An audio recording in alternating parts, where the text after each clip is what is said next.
Good afternoon and welcome to this conference organized by the European Council on Foreign Relations marking the 25th anniversary of the Dayton Peace Agreement. ECFR has worked hard to put together this event, and we are delighted to be able to present an outstanding lineup. A few words about the conference and why this anniversary is so important. On this day today, a quarter of a century ago, Dayton Peace Accords were signed in Paris, bringing peace to Bosnia and Herzegovina. And I want to reflect for just a moment what that meant for people living in Bosnia 25 years ago. It meant that they were able to go back to living their lives without daily sniper fire and destruction, with access to food, water, and electricity. It meant that kids were able to go back to school after Christmas break without their parents having to worry about them not contracting COVID, but about them getting killed by sniper fire. Remember, thousands of children were killed across Bosnia and Herzegovina during the war. It meant the start of rebuilding and repatching a divided country, both physically and politically. And it meant that many of those having taken refuge in Europe and America were able to return home. So it's an important day for Bosnia and Herzegovina to remember. But it's also an important day for America and Europe to remember. The dark lesson of Bosnia in the 90s was the failure of collective security at the very doorstep of the European Union, including a failure to prevent a first instance of genocide on the European soil following the Second World War. But there are also transatlantic successes to remember. The EU and the US together helped patch up a divided country, de facto 3 states into one. It is thanks to transatlantic cooperation that sovereignty of Bosnia and Herzegovina was reestablished, that Bosnian central government has its own tax revenue, that we have a unified army and border protection.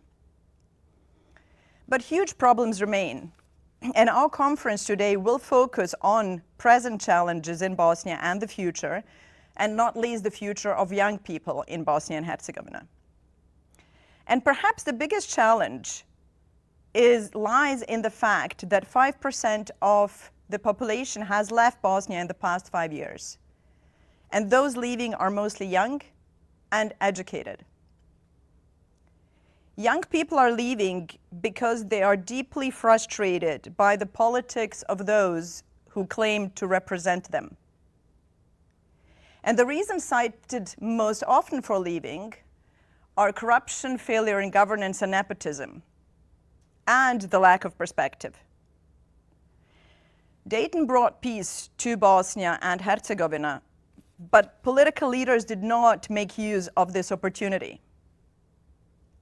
100,000 dead were apparently not enough for them to renounce nationalist thinking. Nor is this a problem specific to Bosnia. We see politicians across the Western Balkans using nationalism and steering hatred for their narrow political agendas. Which is why we have invited a new generation of political leaders and civil society activists who can effect change if the decision-making mechanisms are unblocked. You have seen our program.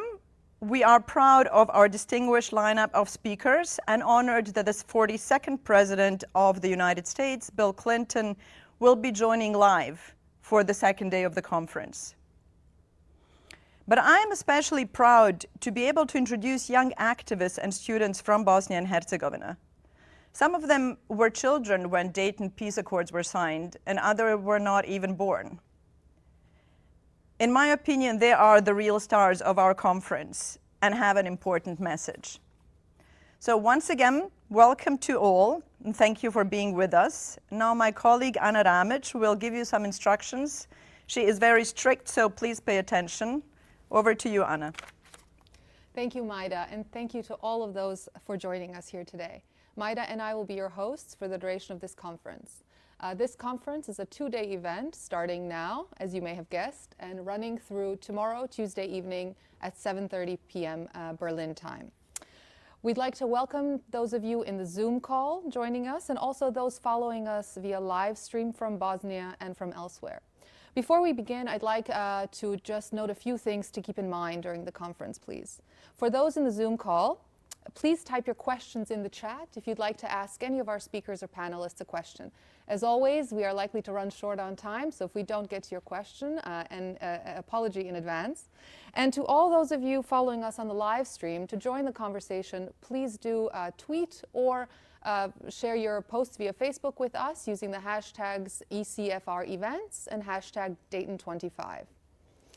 Now we're thrilled to kick off this event with remarks from Mark Leonard. Mark Leonard is the director and founder of ECFR, and he's joining us from London. Mark, take it away.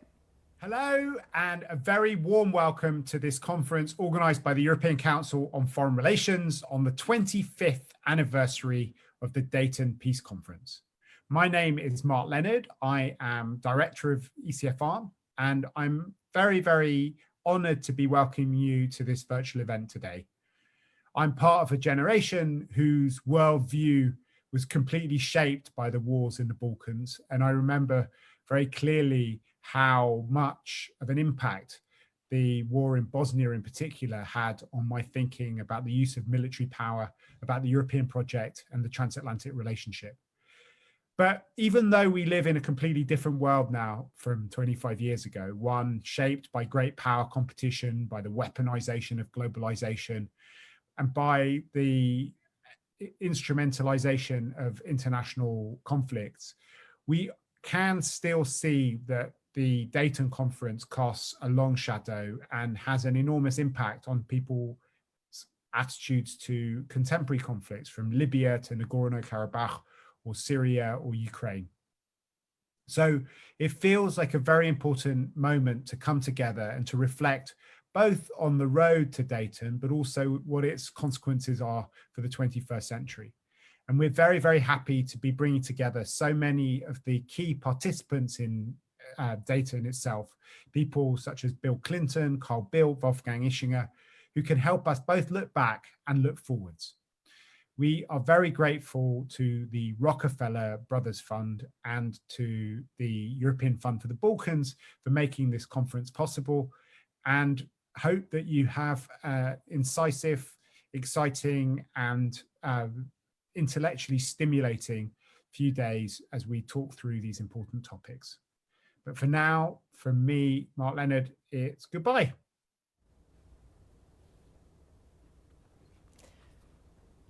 Hello and welcome back. Before I introduce our first speaker of the conference, I would like to note that there will be about 5 minutes for questions at the end. And once again, please do type your question in the Zoom chat in order for it to be asked at the end. Now, I am delighted to introduce Baroness Arminka Helić. She is a member of the House of Lords in the UK. We are honored and pleased that Baroness Helić has agreed to give a keynote at our conference. As a member of the House of Lords and International Relations and Defense Committee, as well as the former Foreign Policy Advisor to Foreign Secretary William Hague, she has deep knowledge of Bosnia and of the Western Balkans. The UK is a proactive player in Bosnia and in the region. As a permanent member of the United Nations Security Council, they are speaking up for democratic norms and rules in Bosnia, and especially on the rule of law. We're especially honored to welcome Baroness Helić, since this is the first time she's publicly speaking about Bosnia since leaving the country 27 years ago.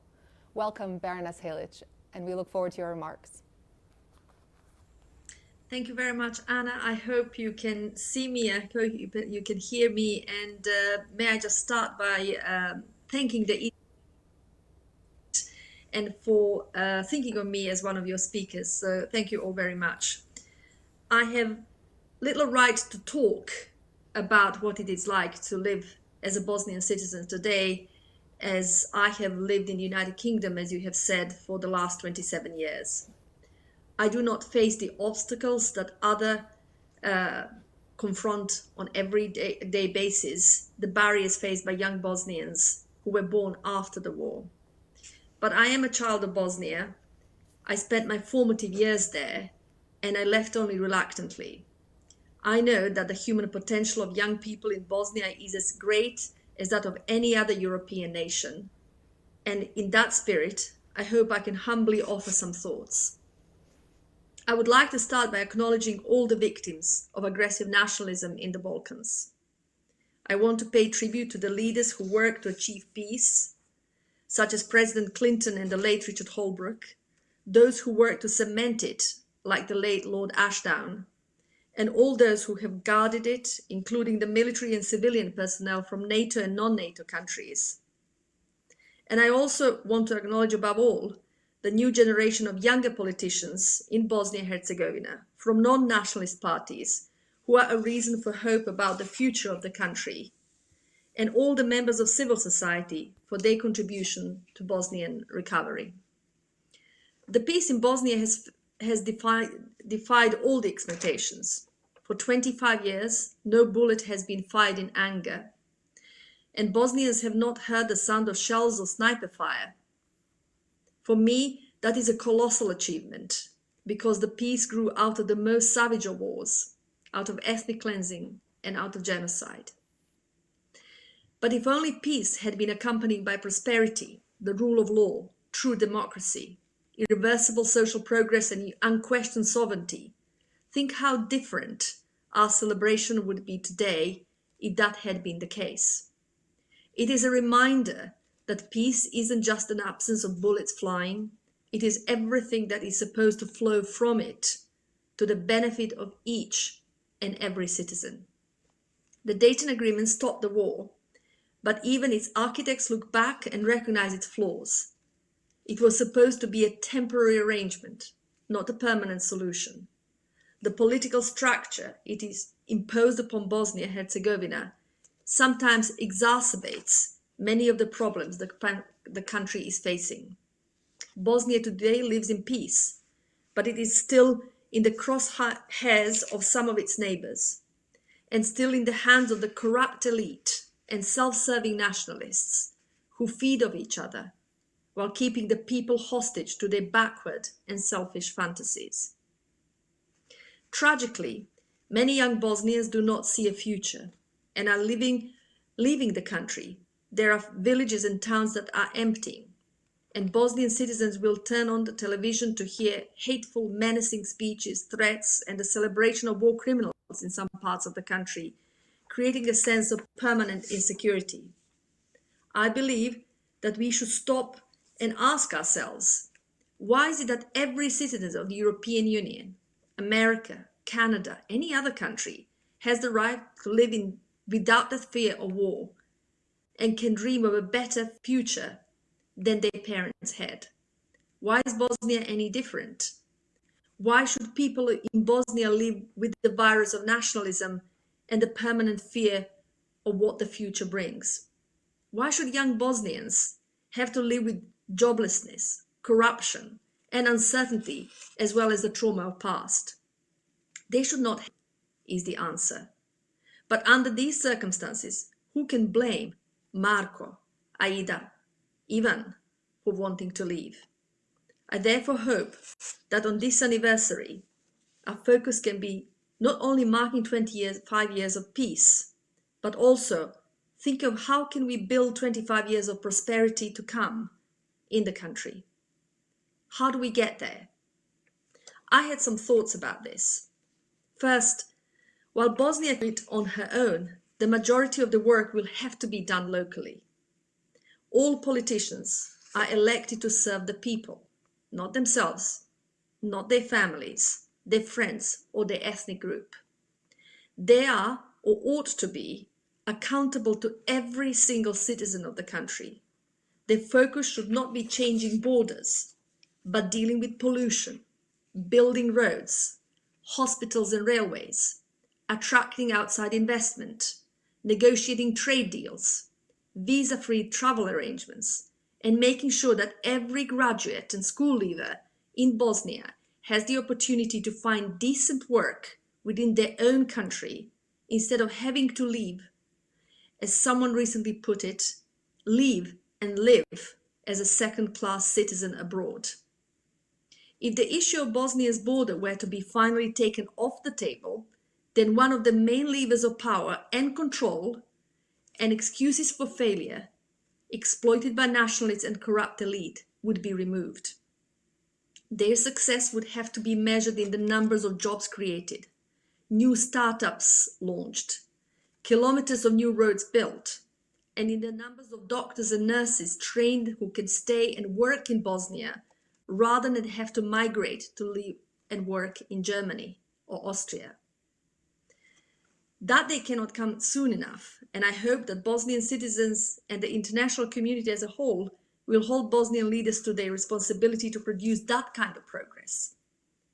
Second, there is no other European country that suffers in the way that Bosnia does from its neighbors being able to interfere with impunity while still reaping the benefits of EU membership or EU accession status.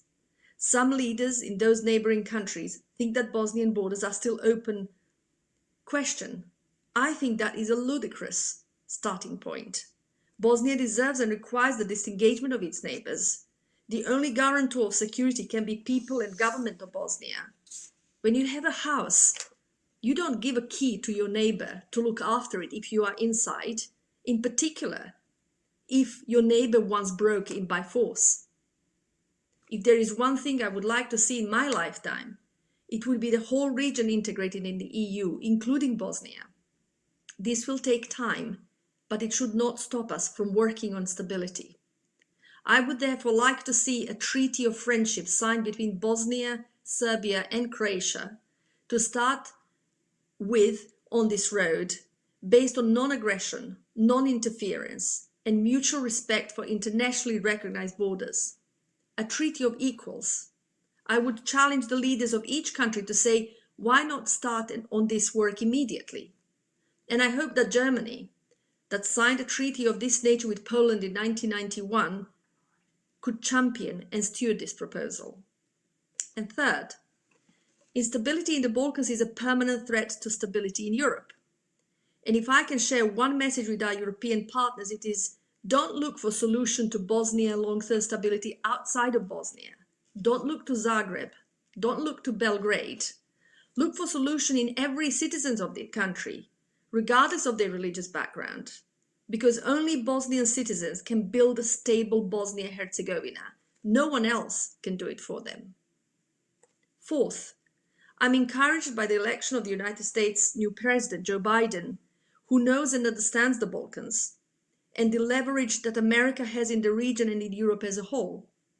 I sincerely hope that the United States has invested so much in the Balkans and Bosnia will work hand in hand with Bosnia and with European partners, including the United Kingdom, to finish the walking the road we started upon together 25 years ago. This is not a plea for charity. This is a plea for us to act in our own collective interests. If we are to close this chapter, it will take an alliance of young, democratically minded Bosnian leaders, united by war on corruption, and leaders in the region and beyond who are genuinely committed to stability. It will take a European Union with vision and purpose, not with that which sometimes feels as a patronizing treatment of a poor cousin in the South. And it will take a wholehearted engagement of the United States that can use its leverage against anyone who questions or threatens peace in this part of the world. And finally, if I may end with a word to the young people in Bosnia whom I admire and with whom I identify. The older generation owes you stability and prosperity in the future. It is their job to hand you a country that can offer you opportunities, not to hand you a ticket so you can go and live elsewhere. Hold them on to it. Don't let anyone weaponize your differences.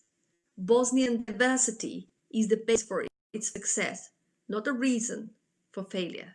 And politics shouldn't be something that happens to you. You have the right to vote, and you have the right to be an active participant. You are the future leaders of your country, and your power combined can change the course of Bosnian history. Thank you all very much.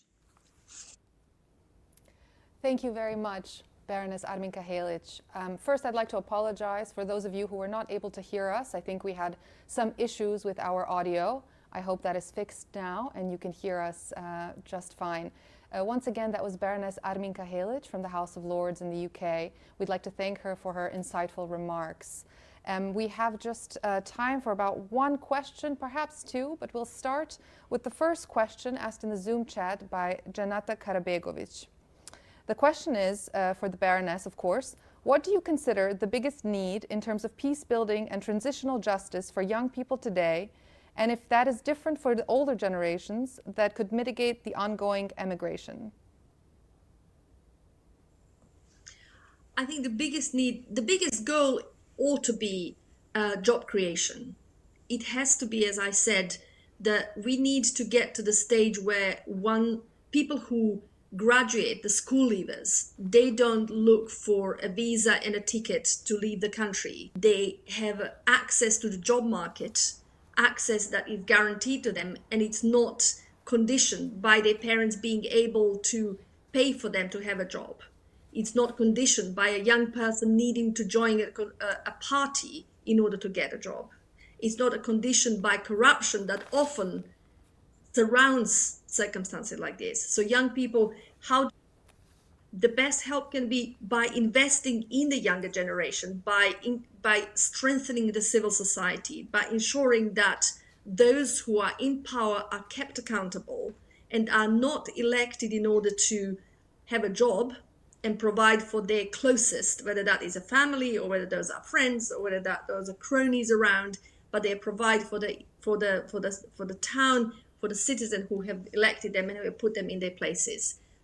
As far as the older generation is concerned, I think we need to work on making sure that there is a clear handover of, if you want, power from the past to the future and to the progressive that exists across Bosnia and Herzegovina.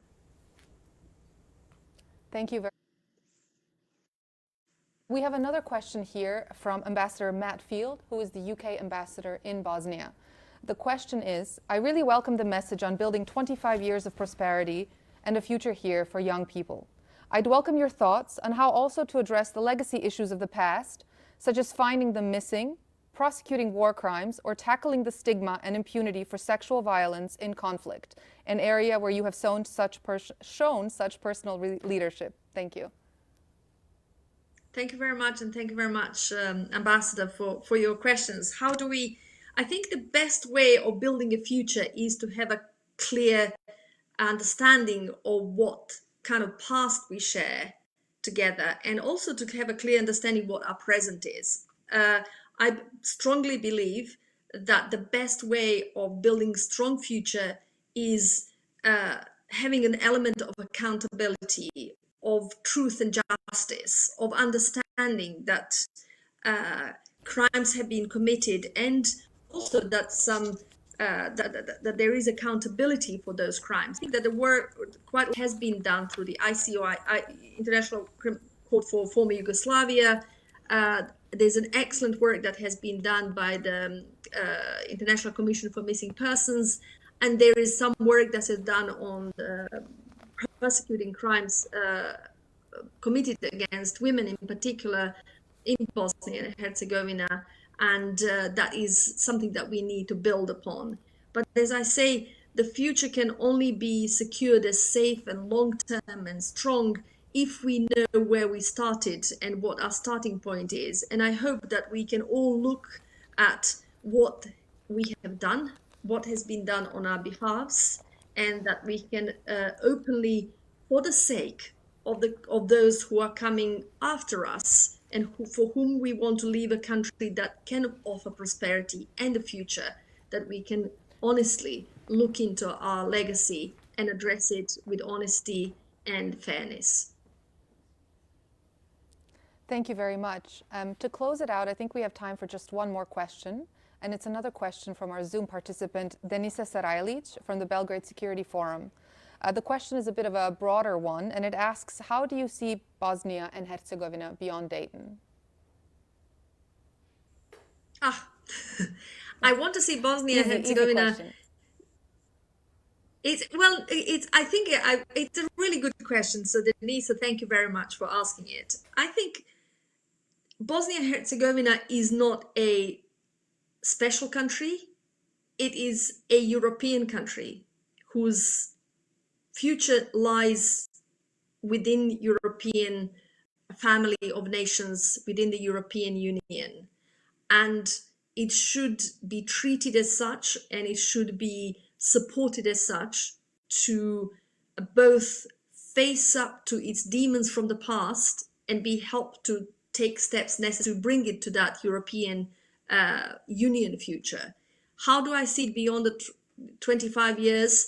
I see it, and I hope to be able to see it in the years to come as an EU member state, a strong supporter of peace, stability, and security in the Balkans and wider, and as a good neighbor, as a stable neighbor, as a prosperous neighbor, because good neighborhood to countries like Serbia or Croatia or any other country in that part of the world is an add-on to their own stability. And I see it beyond 25 years. As I say, if we meet in 5-10 years time again, and we can look back at this moment and say, this is when we spoke about 25 years since Dayton, and today we are speaking about 5 years since that conference, and how much have we achieved in terms of that progress that has been missing over the last 25 years. And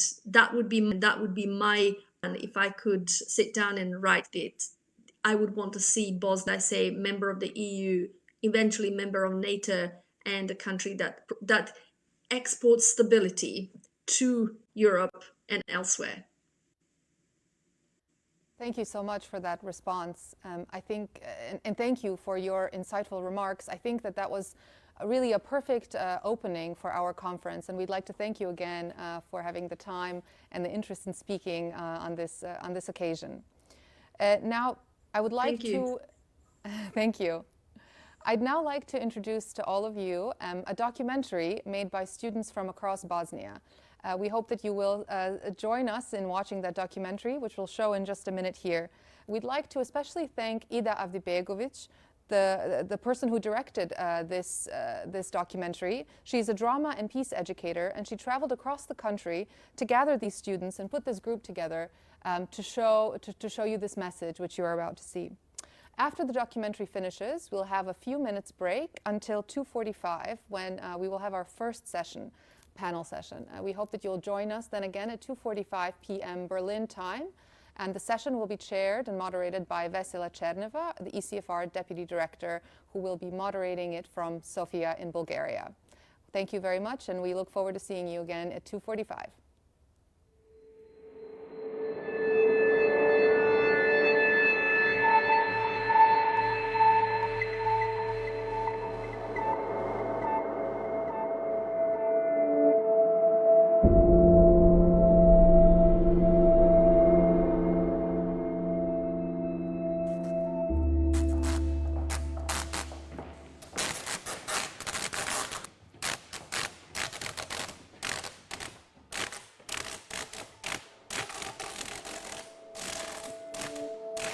I do not want to be part of corruption and nepotism. Once I leave, I am not planning on coming back. 80,000 young people left Bosnia and Herzegovina. The unemployment rate of young people in Bosnia and Herzegovina is enormous, with almost 40% of them having no chance of finding any sort of work. Through immigration, skills and knowledge are materialized in other countries, creating a brain drain from Bosnia and Herzegovina. Students have grown tired of politicians incessantly squabbling. Professors claim we are losing social capital. I want to change something, but I know I can't influence anything until I am someone. The destruction of the social tissue of Bosnia and Herzegovina through the departure of young people is the worst thing that could happen to us. The only way I can help my country is to become someone, but I cannot become someone here.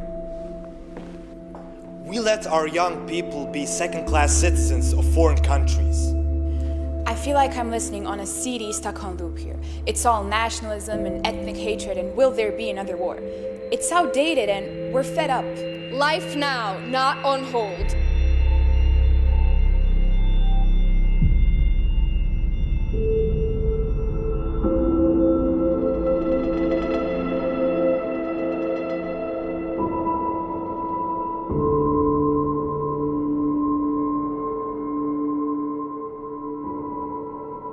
We have done a research this year, Alexandra, Marco and I, and the majority of the students has said that by their opinion it's really hard to see the future of Bosnia and Herzegovina. We have a situation that isn't really good here. We have corruption, we have people being employed just because they are member of a political party. 1/3 of students doesn't believe that Bosnia and Herzegovina will exist in the next 25 years. I mean, we are divided, and every country in the world is divided on some perspective.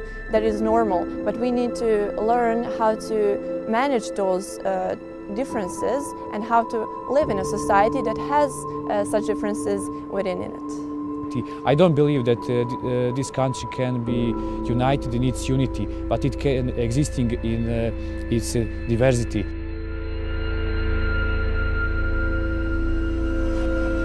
So we have 3 different narratives that collide with each other, and it's expected from us to work together and create a future. We are the ones that actually see the change that has to be made.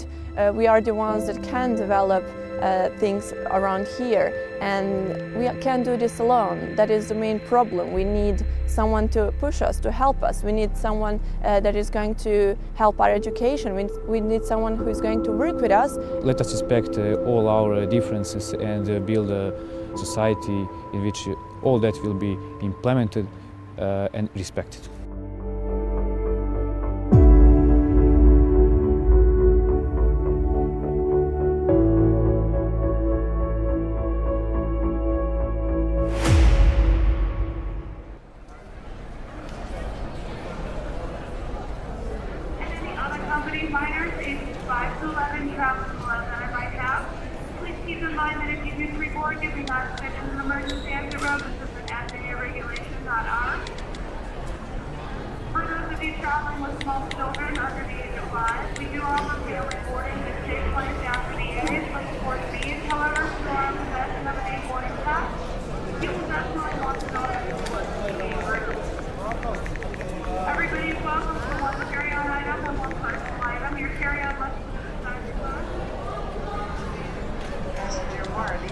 Traveling to Belfast, you are delaying the flight. Immediate boarding please at gate H1. We will proceed to offload your luggage.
I chose to study in UWC because I saw it as a chance to get to know new people and new cultures, and I wanted this different experience because I already experienced what local education is.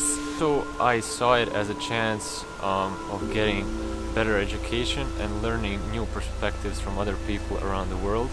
In Bosnia and Herzegovina, everyone has the same perspective on everything. So I would like to study abroad to maybe hear some other perspectives and then build my identity with that, not only from this Bosnian Herzegovinian perspectives. I learned how to tackle different problems as well as learn about different points of views and respect others' opinions mostly. How I see Mostar in Bosnia and Herzegovina 25 years behind Dayton, after Dayton. I wasn't alive during the war, so I wouldn't know. I only know the stories that I've heard from my parents and from other people. So I think it's still a country in progress, and I think that some people already gave up on it, but we shouldn't, especially in Mostar, where we have a specific charm in our people that is really positive every day, even though we have really hard circumstances here. But I think if we continue being positive and hardworking in the future, we can really expand this country to be a really great facility to young people. So we use theater in my school to connect people, and we use it to break a wall that is present in the society. One positive thing and one thing that truly sets me free in the city, I would like to point out Mostar Rock School. It's a school where nationality and religion doesn't matter, but the art matters. So I would like to point out that art is a great means in connecting people from all around Mostar.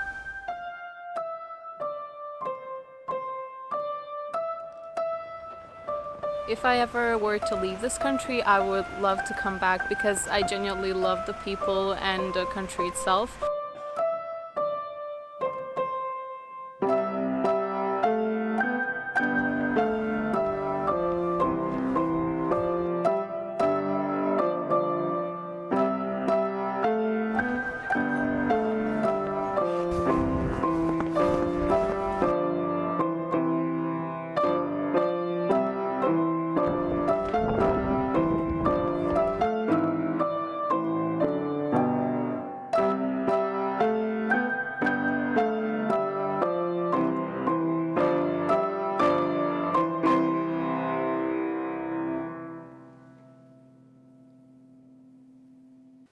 I can no longer allow my country to be engulfed by darkness.